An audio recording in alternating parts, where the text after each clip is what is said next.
Kepada semuanya, Assalamualaikum warahmatullahi wabarakatuh. Waalaikumsalam warahmatullahi wabarakatuh.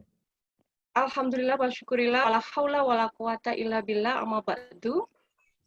Puji syukur atas rahmat Allah SWT, kita semua, Bapak, Ibu, Puan-Puan, yang dirahmati Allah bisa hadir pada Zoom Minar atau virtual meeting kita pada kesempatan yang berbahagia untuk mengenali topik mental wellness with CTC. Saat ini 20 November 2021. Selaku penggagas acara, saya mengucapkan terima kasih karena kesediaan narasumber untuk sharing pada siang hari ini, dan terima kasih untuk seluruh peserta dari 3 negara, ada Malaysia, ada Indonesia, ada Singapura, di mana peserta ini terkumpul baik professional helper, researcher, psikologis, juga praktisi dan master CTC. Baik. Sebelum mengenalkan narasumber, saya sampaikan bahwa topik siang hari ini ada 3 hal, yaitu yang pertama, scientific study of CTC based on cognitive ergonomy. Nah, ini sebagai kajian riset yang dilakukan oleh Ibu Nur dari Malaysia, ya, dari Perlis University, akan berbagi tentang bagaimana CTC itu dikaji secara ilmiah begitu. And then second topic adalah CTC method in psychological intervention. Ini adalah best practice dari pengalaman Ibu Siti Nur Fatmah, ya, yang sudah menggunakan CTC dalam praktek psikologinya. Dan the third topic adalah CTC the best way for healing. It's all about feelings, ya. Jadi CTC itu pendekatannya adalah emotion healing. Nah, ini akan disampaikan oleh Bapak Jumala Multasa. Sangat menarik ya, Bapak Ibu. Nah, kita semakin nggak sabar ini ya, materinya Ibu Umi Nur ya. Seperti apa ini? Bagaimana desain riset CTC dalam kajian ilmiah secara kognitif ergonomi. Nah, saya perkenalkan beliau adalah Dr. Umi Nur Nazahia Abdullah, ya, sebagai senior lecturer di Perlis University, ya. Ya, beliau basicnya adalah insinyur, begitu ya, Bachelor of Engineering, gitu ya, di bidang manufaktur. Nah, manufaktur dan manajemen, begitu ya. Nah, kemudian beliau menekuni inovasi, ya, inovasi dalam desain engineering, dan meraih doktor di bidang teknologi energi sistem. Ini luar biasa. Ini Ibu Umi ini sebagai perempuan bisa masuk ke dunia teknik gitu ya. Ini juga satu keistimewaan begitu. Dan kemudian beliau memiliki professional certification yang sangat banyak ya.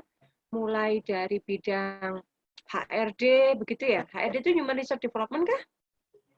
I see.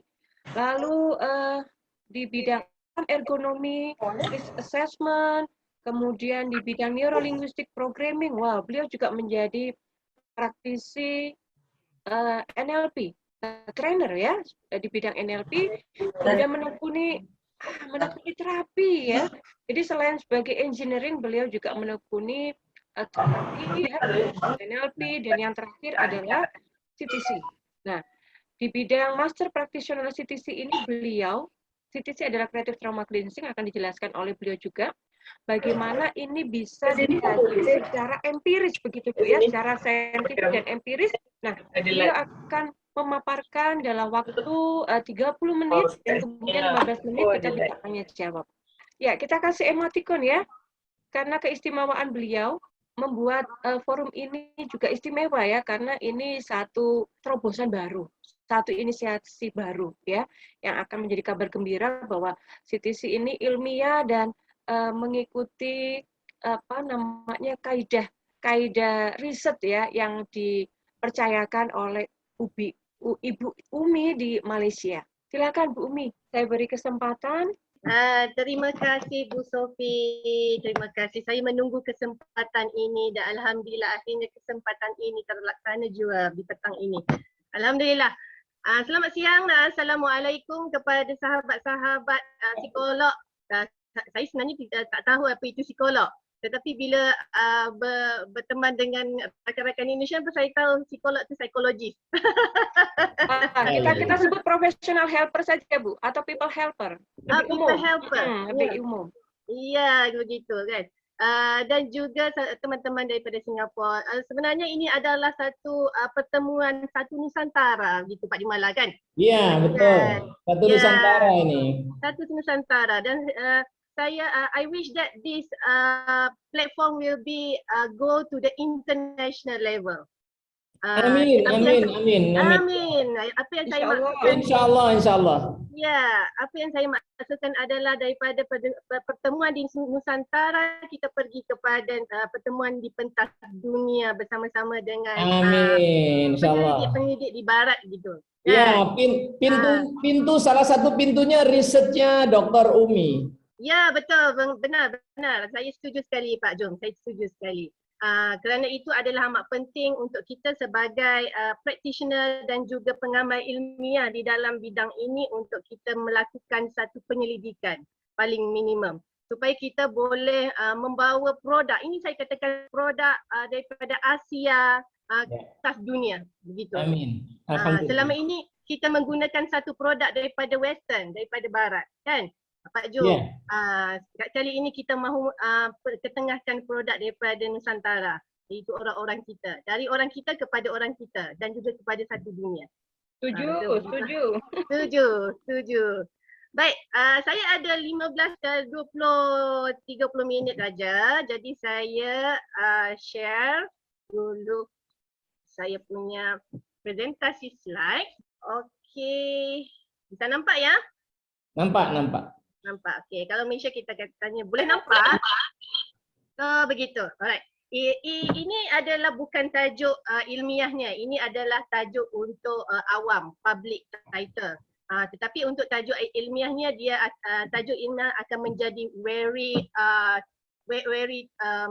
engineering terminologies. Kita akan pakai terminologies of engineering dan juga kognitif dan juga biomekanik. Tajuknya agak panjang, tetapi kalau saya sebut di sini nanti semua orang sudah jadi bingung. Awal-awal lagi sudah jadi bingung. Jadi saya simplifikannya ia adalah scientific study of CTC based on cognitive ergonomics. CTC itu sudah sedia dimaklumi iaitu creative trauma cleansing yang dihasilkan, diutarakan oleh Pak Jom selaku kita punya co-foundernya di sini. Ya. Pak Jom sangat famous di Indonesia, Malaysia dan Singapura. Jadi saya tak perlu perkenalkanlah siapa pemilik CTC ini. Alright. Ya, dan penyelidikan ini akan dilakukan di Malaysia. Kita tidak akan expand penyelidikan di Indonesia dan di Singapura kerana faktor-faktor pasca COVID-nya masih berlaku dan juga isu-isu finance-nya lah. Dan akan dilakukan di Universiti Malaysia Perlis. Di mana Universiti Malaysia Perlis? Universiti ini adalah di hujung ataupun di utara Malaysia, sempadan dengan negara Thailand. Ya, saya sangat mengalu-alukan sahabat-sahabat di sini, jika border sudah buka, boleh datang ke Malaysia, terus saja kita pergi ke Thailand. Asyik. 30 minit aja gitu. Ya. Vacation. Vacation. Wisata. Ya. Research vacation. Okey. Jadi sebelum saya berbicara berkenaan dengan content research ataupun kontennya apa yang kita akan lakukan, sebenarnya sedang lakukan, saya perkenalkan dahulu saya punya research team yang berada di Malaysia, Indonesia dan juga Singapura. Okey, pertamanya sekali adalah saya sebagai team leadernya. Saya bertanggungjawab membuat proposal, mencari researcher dan juga untuk finance punya finance lah ataupun fund ataupun geran lah untuk CTC punya research ini. Di mana saya sekarang sedang bertugas di Universiti Malaysia Perlis di dalam Faculty of Mechanical Engineering Technology. Hari ini kalau mau berbicara tentang kepakaran yang lepas itu sudah lepas. Jadi hari inilah hari ini adalah saya aktif di dalam user centered design, cognitive ergonomics, dan juga dalam 1 tahun saya sedang mengasah kepakaran saya untuk mental and emotion health. Jadi daripada teknik gitu macam Bu Sophie beritahu tadi kan, daripada teknik saya beralih kepada design, kemudian daripada design saya beralih ke hal-hal perkembangan kognitif, dan sekarang ini buat masa sekarang saya beralih kepada mental and emotion health, iaitu antara cognitive ergonomics dan mental and emotion health adalah dua bidang yang mempunyai niche-nya masing-masing tetapi mempunyai overlap dia juga. Dan saya berada di dalam Ya, sangat menarik. Sangat menarik kalau itu bisa diintegrasi gitu ya. Ya, zaman sekarang kita perlu integrasi Bu Sophie. Kalau kita hanya fokus kepada main field kita punya ilmu tidak berkembang dengan jauh. Saling bertegur sapa ilmunya. Ya, tidak saling bertegur sapa. Itu yang saya percaya pada diri saya. Kerana itu saya sekarang sedang integrasikan engineering, the cognitive dan juga mental and emotion health-nya. Supaya sebenarnya saya itu adalah saya punya passion. Ketiga-tiga bidang ini adalah passion saya. Dan saya sedang mencari satu titik di mana betul-betul saya punya titik kepakaran yang hanya titik sahaja, setitik. Kan? Dan saya percaya sahabat-sahabat saya di sini memang ramai mempunyai kepakaran yang tertentu. Semoga titiknya tidak jauh dari CTC ya. Ya. Itu titik awalnya CTC, Pak. Okey. Dan juga untuk research ini saya dibantu oleh pakar-pakar yang hebat, iaitu pertamanya saya sangat full support by my friend iaitu Profesor Muadia, Insinyur sekali lagi juga daripada teknik teknologi Dr. Ahmad Faizal bin Saleh.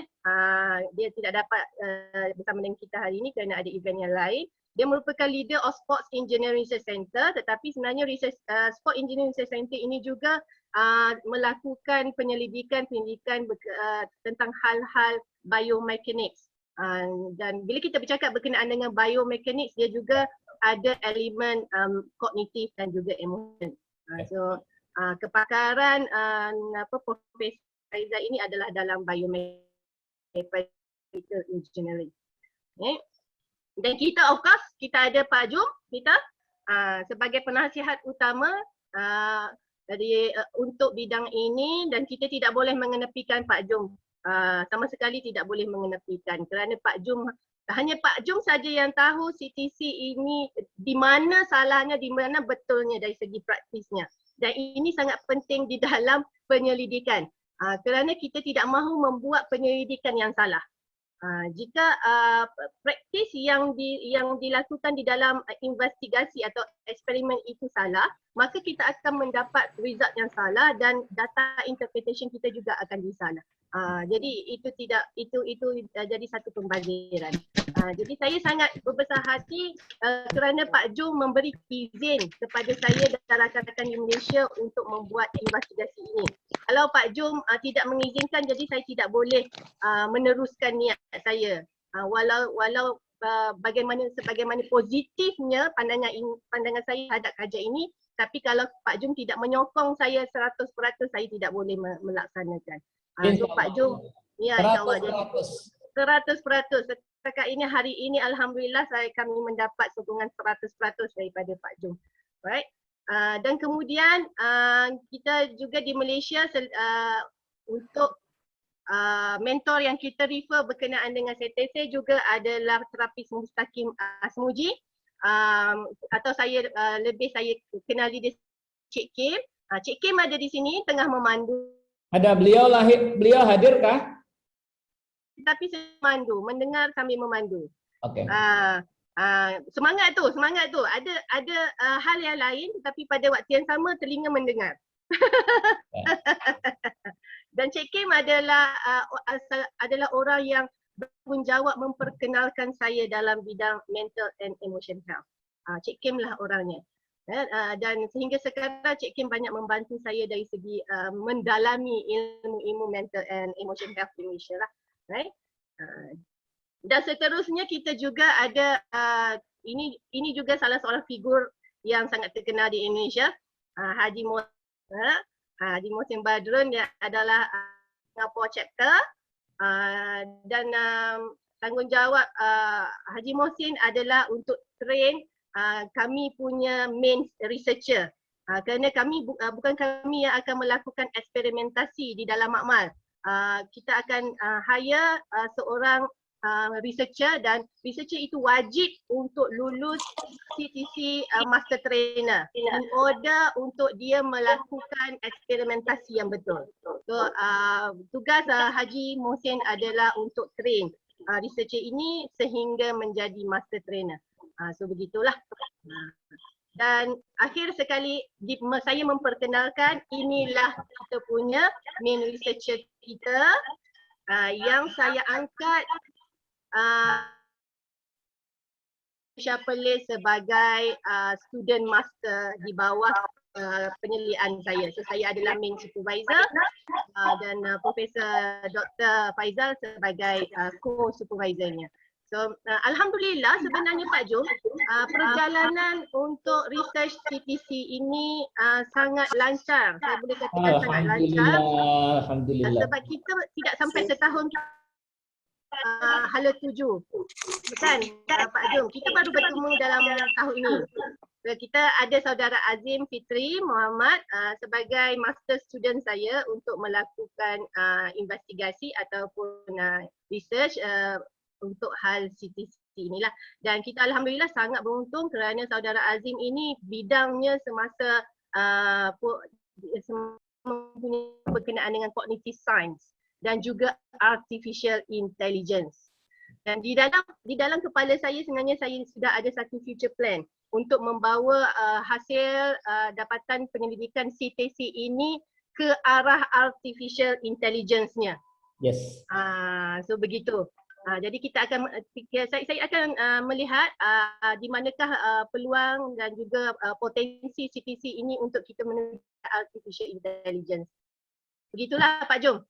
Ya, luar biasa. Ya, alhamdulillah, terima kasih kerana kita mempunyai orang-orang yang luar biasa dalam tim ini. Alhamdulillah. Okey. So kita masuk lagi lebih dalam berkenaan dengan scientific ataupun scientific of CTC. Jadi aim yang utama lain tidak bukan adalah untuk kita investigate ataupun untuk kita menyiasat berkenaan dengan next squeezing on mental and emotion. Okay, bila saya bercakap berkenaan dengan, when I talk about effectiveness, sebenarnya effectiveness ini dari sudut engineering, dari sudut empiricalnya boleh measure, dihitung, boleh kira. Okay, jadi kita mahu kira parameter ataupun attribute yang berkenaan dengan effectiveness of CTC punya terapi ini terhadap mental dan emotion state. Kerana mengikut perbincangan awal kami dan juga Pak Jom, memang tidak pernah ada lagi satu kajian ilmiah ataupun kajian bersifat empirikal berkenaan hubung kait di antara CTC terapi dan juga mental and emotion state. Dilaksanakan oleh Pak 2014 kan? It started on 2014, right? Mengenakan CTC tahun 2014, benarkah? Benar, benar. Ya, okey, benar. Jadi dari 2014 sehingga 2021 dan saya memang yakin Pak Jom punya aura dalam hal-hal CTC ini sangat menakjubkan. Tetapi kita kena be careful kerana when a therapy method become popular, there's parti ataupun ada orang, there's somebody yang akan mempersoalkan di manakah dia punya empirical research. Di manakah di empirical evidence-nya. Yes. Ya, jadi untuk kita melestarikan, to make in order to this CTC technique sustain in mental and emotion health industry, nak tak nak sudah sampai masanya selepas 6 tahun saya dan rakan-rakan bersama Pak Jom kita kena mengadakan satu investigasi yang berbentuk ilmiah dan empirik. Alhamdulillah, terima kasih. Good luck, semoga lancar. Good job. So, itulah kita punya aim. Kita mahu memberi satu evidence yang kukuh yang tidak ada sesiapa pun boleh mengatakan ini adalah pseudoscience. Alhamdulillah. Kan? Kerana saya faham bila saya berada walaupun baru 1 tahun saya berada di dalam mental and emotion health industry, saya sudah mendengar kata the main problem di dalam industri ini adalah ramai orang mengatakan this is pseudoscience. This is not the right science. Dan kita di dalam industri ini perlu membuktikan ini bukan pseudoscience. Gitu. Jadi dia tidak berhenti di sini, dia tidak berhenti di CTC kerana CTC adalah satu langkah permulaan lah untuk saya dan sahabat-sahabat di Nusantara ini. Dan insyaAllah kalau kita sukses di dalam CTC investigation ini, kita akan melihat lagi apakah kaedah-kaedah di dalam mental and emotion health yang dikatakan pseudoscience dan kita akan challenge-nya by empirical punya investigation. So itu, the spiritnya begitu. Jadi saya di sini saya mengambil kesempatan kepada sahabat-sahabat di luar sana yang sedang mendengar apa yang saya tengah bicarakan ini. Jika ada ideas atau you have any intention to collaborate with us or with me, then feel free to contact me. Kita akan menyusun apakah lagi investigation atau research yang kita boleh lakukan untuk kemaslahatan ummah di Nusantara dan juga di dunia. So begitulah. Macam ahli politik pula rasanya.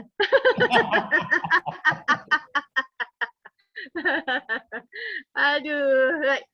So, okay, ini adalah aim utama dia lah. Ya. Dan untuk menyokong the main aims atau the project aims-nya, saya datangkan dua objektif yang utama. Pertama, seperti yang tertulis di sini, saya tidak mahu membaca ini kerana ini adalah very technical punya words. Okay, apa yang saya nak dari sini, saya mau berkongsi. Objektif pertama adalah kita mahu melihat hubung kait dua independent parameter ataupun dua dipanggil dua nilai di dalam CTC teknik. Okay, sebelum itu saya ingin tekankan, I would like to emphasize that the investigation of CTC teknik ini adalah fokus kepada geleng-geleng ajaib, bukan memory clapping. Memory clapping saya, kalau Pak Jung izinkan, selepas habis kita membuat research on geleng-geleng ajaib, baru kita akan sambung clapping memory. Sebab apa ni? Go ahead, silakan. Ya, kalau mendapat izin Pak Jom nanti, kan saya harap Pak Jom tak marah saya kan, supaya saya boleh. Enggak. Dengan senang hati ya, with my ada pergaduhan antara saya dan juga Pak Jom supaya saya boleh beralih. Jadi itu sangat menarik Bu Umi, satu teknik, satu riset. Ya, padahal ilmunya CTC ini banyak loh. Ini ya, betul. Satu jurus istilahnya ya. Ya, kerana kita ada teknik yang berbeza sebenarnya. Tetapi teknik ini dia agak similar, iaitu net squeezing. Ya, horizontal dan juga vertical dia sama. Jadi kita boleh lakukan investigation yang menggunakan method yang sama. Tetapi untuk memory clapping saya tidak mahu lagi buat untuk masa sekarang. Saya the next project. Macamnya begitulah. So di dalam net squeezing ini ada dua independent parameters yang kita boleh siasat, iaitu pertama squeezing angle. Kerana sangat the effectiveness of the itu. Ini adalah dua elemen yang variable yang boleh dibawa apa buat hubung kaitnya dengan pertama emosi, iaitu emotion scale-nya. Apa punya squeezing kita akan membuat kaitan dengan muscle activity-nya kerana kita ada muscle di sini. Dan untuk melihat hubung kait di antara banyak muscle. Kita mastoid dan kita ada yang kecil-kecil. Stenochordoid muscle ataupun masa yang besar, masa leher yang besar itu ataupun sebenarnya masa leher yang kecil. So kita nak tengok yang mana satu. Dan seterusnya kita tahu kalau perkataan correlation, hubung kait dengan independent parameters iaitu net squeezing angles dan juga net squeezing speed. So itu adalah objektif yang pertama. Kemudian objektif kedua adalah ini, iaitu ini adalah dia punya penerangannya. Di mana tadi kalau objektif pertama kita hanya nak melihat dua parameter, independent parameter dengan dependent parameter. Kali yang objektif kedua kita melihat the multiple range ataupun julat, pelbagai julat antara minimum ke maksimum. Parameter pertama iaitu net squeezing angle dan juga parameter kedua what are the range untuk net squeezing speed lah ataupun halaju dia. So kita nak melihat supaya kenapa why this is important, kenapa sangat penting, kerana dia sangat signifikan untuk kita membuat satu garis panduan kepada terapis kita, terapis CTC kita. Berapa laju, berapa range, berapa julat kelajuan geleng-geleng dan juga berapa julat sudut yang boleh digeleng untuk menghasilkan daripada minimum effectiveness kepada maximum effectiveness. So itu adalah tujuan kita yang kedua. Dan sekali lagi kita boleh, dia punya bacaannya kita boleh ukur melalui emotion scale, muscle activity, brain signal dan juga heart rate. Sini got ya Bun. Got. Ya, ada yang mau bertanya di sini? Ya, Sorry. itu tolong di silence, di mute ya. Mohon peserta mute agar tidak berisik. Tinggal Okay. maju. Terima kasih. Saya ingatkan nak bertanya. Ya.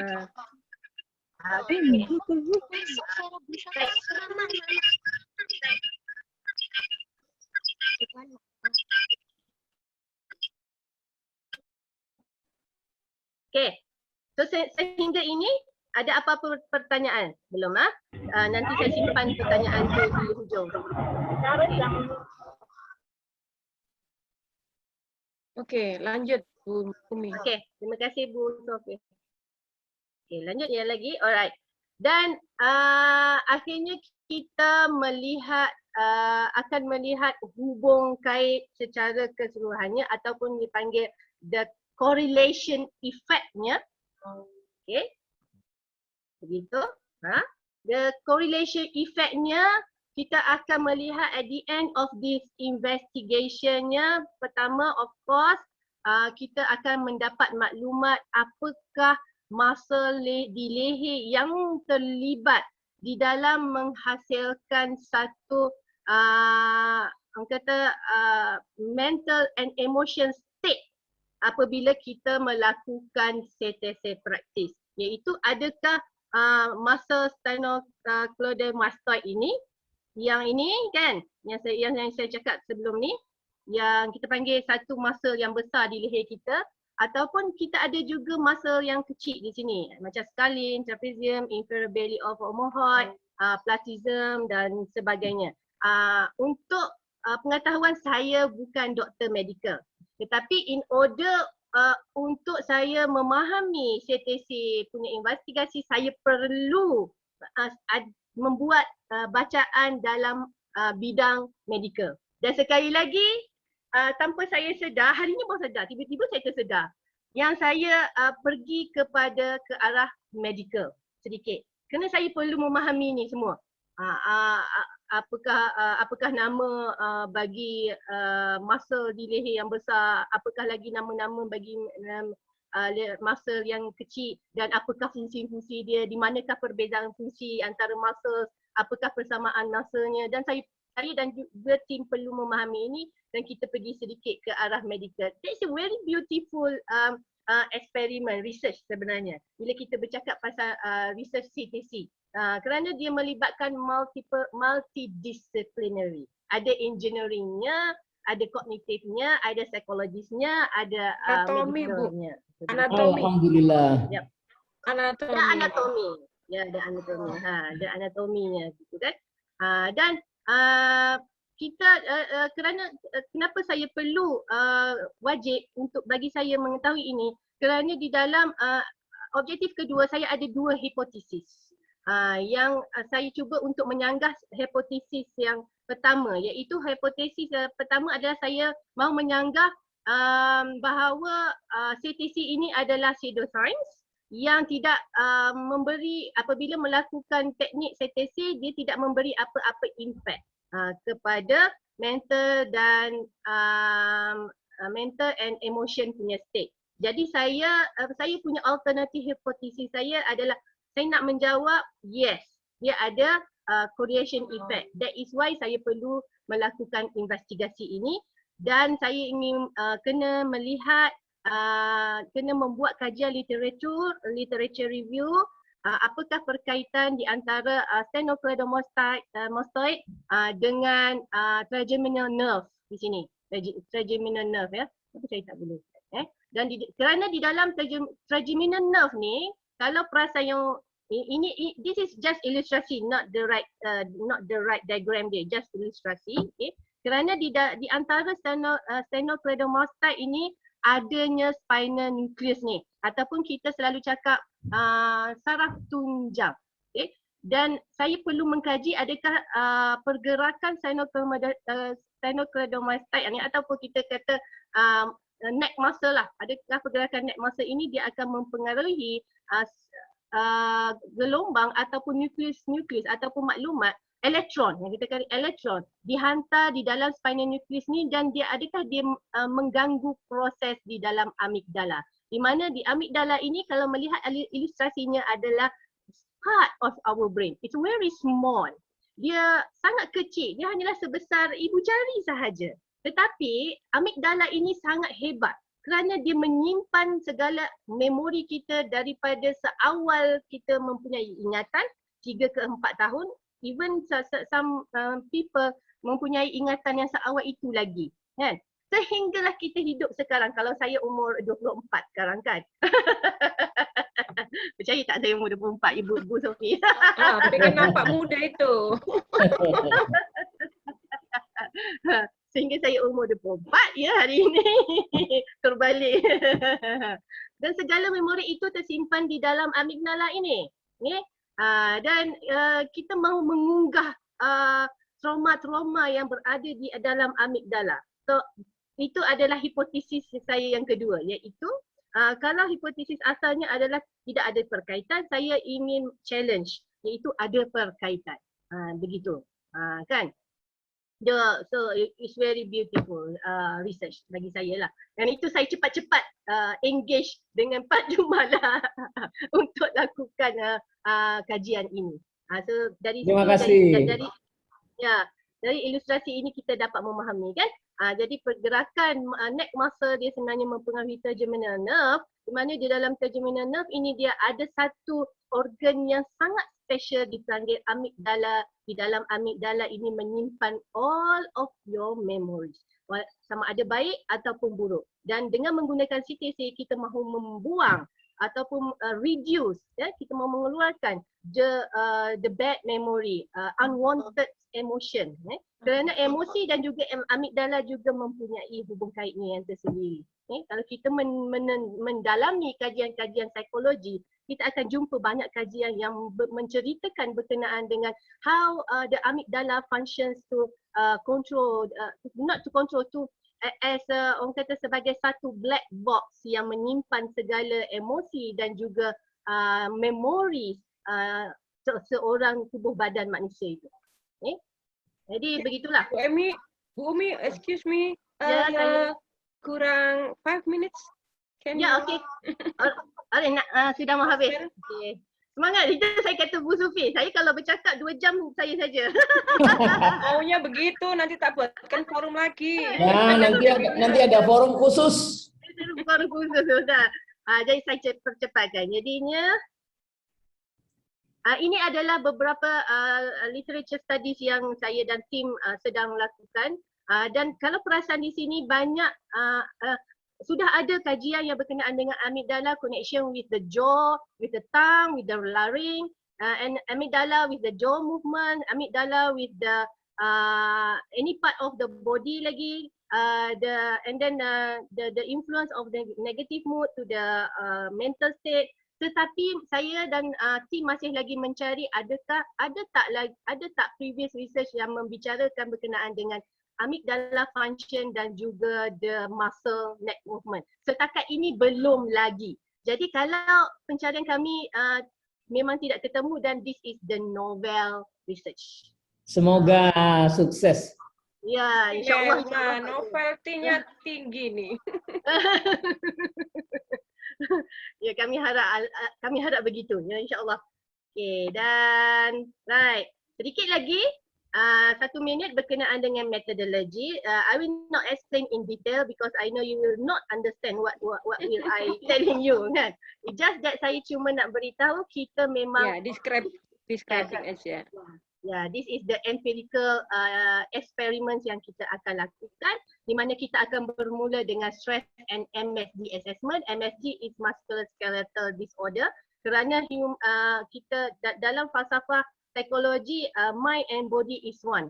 Okay? Jadi kita mahu melihat dulu apakah simptom-simptom di dalam fizikalnya melalui teknik Cornell assessment, DASS assessment atau DAS assessment dan juga demographic questionnaire per participant. Dan kita menganggarkan kita ada 50 to 100 participants untuk this investigation. Kerana kita mengambil kira sampel punya guidelines, di mana sampel mestilah 30% daripada population. Begitulah, lebih kurang ya.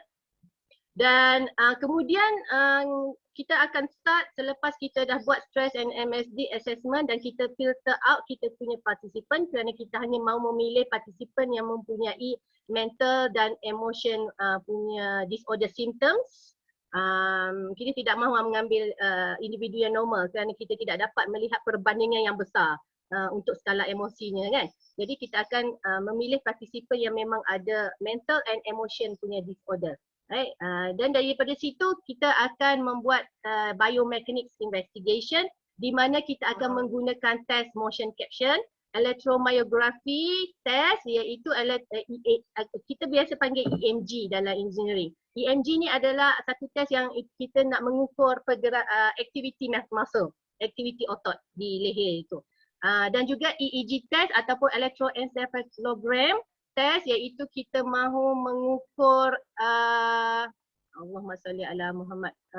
Allahumma salli ala. EEG adalah terlupa. EEG adalah electroencephalogram. EEG. Gelombang otak. Ya, mengukur gelombang otak, betul. Dan juga betul, brain wave dan electrocardiogram test itu ECG untuk mengukur heart rate. Jantung. ECG. Ya, jadi jantung. Begitulah. Dan ini adalah ilustrasi. Ini ilustrasi sahaja contoh, bukan yang telah kami lakukan ya. Okay.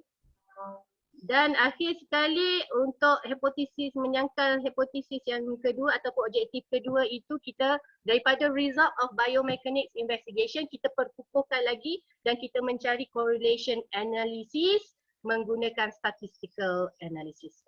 So dari situ baru kita dapat melihat adakah HA-nya ataupun hipotesis alternatifnya benar ataupun di accepted ataupun kita tak boleh terima. Okay? Dan saya berdoa supaya diterima. Amin, amin, amin, amin. InsyaAllah. Okay, so itu. Okey, kita sudah sampai penghujungnya. Kita sudah keluar adik Doraemon. Terima kasih. Luar biasa. Terima kasih Umi Nur. Right. Okay. Can you close your PPT? Baik, rekan-rekan peserta, audiens, partisipan di Zoom meeting kali ini kita sudah simak ya selama kurang lebih 30 menit. Ibu Umi Nur Nazahia Abdullah menyampaikan bahwa riset CTC ini menggabungkan atau melakukan interdisipliner ilmu, yakni engineering, mental health, and medical, dengan melakukan eksperimen biomekanik investigation, betul begitu ya? Nah, ini sekarang teman-teman boleh bertanya. Saya beri kesempatan 2 saja ya. 2 saja untuk menanyakan materinya Bu Umi. Silakan bisa langsung open cam, bisa langsung disampaikan. Saya, Kak. Silakan, De Umu ya. Saya nomor Umi 2. dan Umu. Saya nomor 2. Oh ya, kakak senior nomor 2. Silakan. De Umu nggak open cam? Oke, suara saja ya. Silakan. Assalamualaikum Ibu Nur. Waalaikumsalam. Maaf saya tidak open cam. Apakah ini bisa diterapkan dalam perkembangan hukum pidana di Indonesia? Karena kebanyakan mereka itu tidak berani untuk tembak mati untuk hal-hal yang kekerasan kriminal yang tingkat tinggi. Jadi mereka harus direhabilitasi dan sebagainya. Sementara kalau dari sudut pandang kami, untuk kekerasan kriminal yang sudah tingkat atas, contohnya kayak narkoba, atau misalkan terorisme dan sebagainya, itu membutuhkan treatment yang seperti ini tuh lama banget, dan paling tidak sudah menghabiskan, istilahnya menghabiskan tempat penjara yang lebih banyak, kan gitu ya.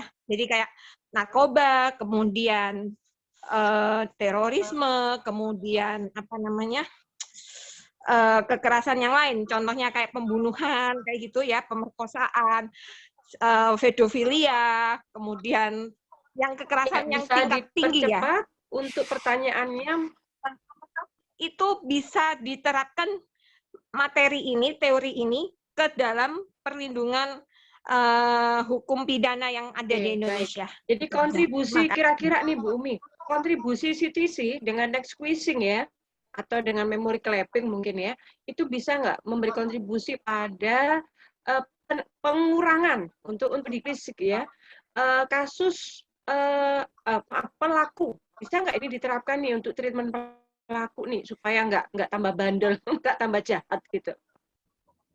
Terima kasih Bu Umu. Bu Umu ya, namanya? Umu. Ini adikku ini, sisterku ini. Oh ya, adik kuliah dulu.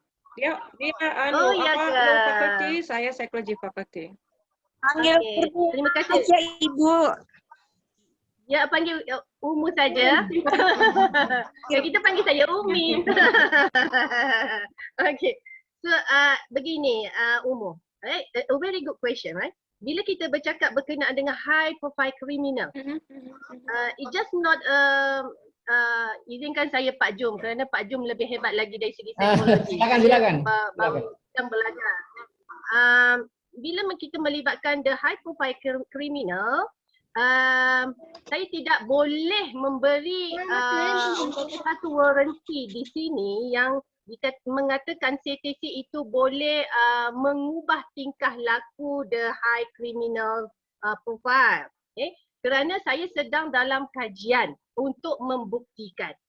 Jadi sehingga kajian saya ini terbukti bahawa CTC ini ada dia punya effectiveness-nya dari segi mental and emotion treatment, dan baru kita boleh ketengahkan, dan ia akan, bagi saya cadangkan a team in Indonesia. Daripada hasil dapatan saya, kita ketengahkan lagi untuk adakah CTC ini menggunakan parameter, menggunakan result daripada saya punya eksperimen, dia bisa merubah high profile criminals. Dia akan menjadi next ataupun future investigation. Buat masa sekarang saya tidak boleh memberi ya. satu jaminan atau Atau garanti rekom ya, adakah tidak bisa safety memberikan signal. rekom. Ya, Recommendation nggak tidak bisa. ya. Tidak bisa memberikan recommendation bahawa CTC boleh kerana masih lagi investigasi saya masih lagi dalam peringkat untuk mengesahkan, memberi empirical evidence kepada hal itu. Sehingga sudah ada empirical evidence dan baru kita boleh menjalankan next investigation. This kind of CTC theory parameters kita gunakan untuk high profile criminal dan kita melihat adakah memang memberi impact ya Bu Sophie kan? Memberi impact. Ya, setuju, Tetapi saya setuju. percaya ada. Ya, saya percaya ada. The opportunity is there. Cuma kita kena berani untuk membuat investigasi. Kalau kita tak berani, kita tak akan dapat jawapan. Siap. Oke, agree with you. Ya. Baik, berikutnya Pak Kristiananda, ini kakak senior. Silakan kakak. Tak Ya, Pak spotlight. Suri. Selamat siang Ibu Nur. Ya, Selamat siang Bu Sophie. Menarik sekali Ibu Nur dari paparannya tadi bahwa amigdala, intervensi ke amigdala melalui CTC. Apakah Ibu Nur mempunyai data empiris? Hasilnya seperti apa? Dan bagaimana perkembangannya selanjutnya? Karena ini menarik. Amigdala yang tidak diperhatikan orang, ternyata itu adalah gudang emosi. Dan CTC bisa intervensi ke amigdala. Itu luar biasa, Ibu Nur. Saya kepingin tahu, saya kepingin tahu apakah Ibu Nur sudah melalui para relawan barangkali sudah dites, sudah Mungkin dicoba. preliminary research gitu. Oh, preliminary research. Iya, Jadi, studi awal. Mungkin studi awal sudah dilakukan. jadi sudah ada data empirisnya kah hasilnya?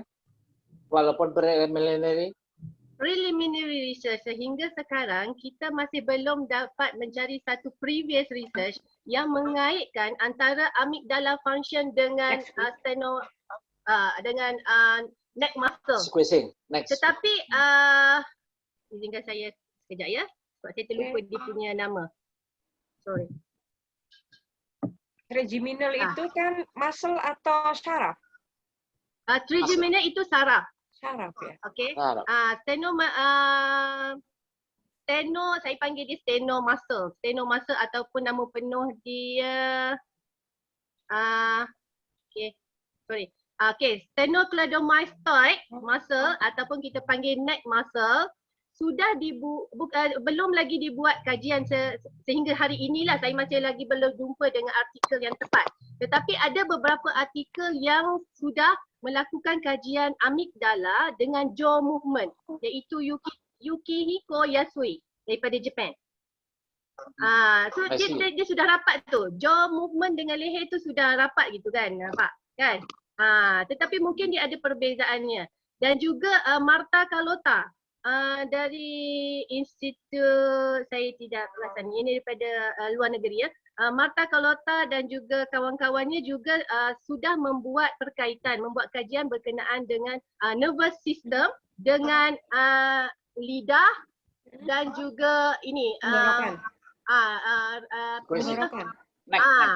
dia punya rengkung bukan leher tau, dia punya di dalam tu. Apa tenggorokan? Tenggorokan. Bawah lidah. Lidah, bawah lidah Di dan bawah juga lidah. tenggorokan. Ya, di bawah lidah dan juga tenggorokan kan? Tenggorokan. Terus. Ya. Kan ataupun dipanggil laring. Laring. Laring, ya. Laring. Amygdala connection dengan jaw, dengan tang, lidah dan juga laringnya. Tetapi masih lagi saya belum bertemu dengan neck muscle ataupun nama anatominya sternocleidomastoid itu belum lagi. Itu saya kata tadi, saya tekankan tadi kalau tak ada dan jadinya kalau kita punya kajian ini adalah satu kajian yang very novel. Ya. Ya, sangat novel lah sebenarnya. Mungkin itu Pak Kristiananda mau jadi respondennya, mau jadi subjek eksperimen itu ke Malaysia tuh. Siap. Lehernya Bu Nur. ini diperiksain. Diperiksa Bu ya. Nur. Kita akan Siap, Bu Nur. letakkan Sini. Karena itu menarik sekali intervensi amigdala melalui Leher. cara CTC. Yes. Luar biasa itu kalau memang itu bisa, akhirnya bisa diambil suatu praktis sehingga tidak lagi shadow science, tapi sudah real science. Ya. Thank you, Ya.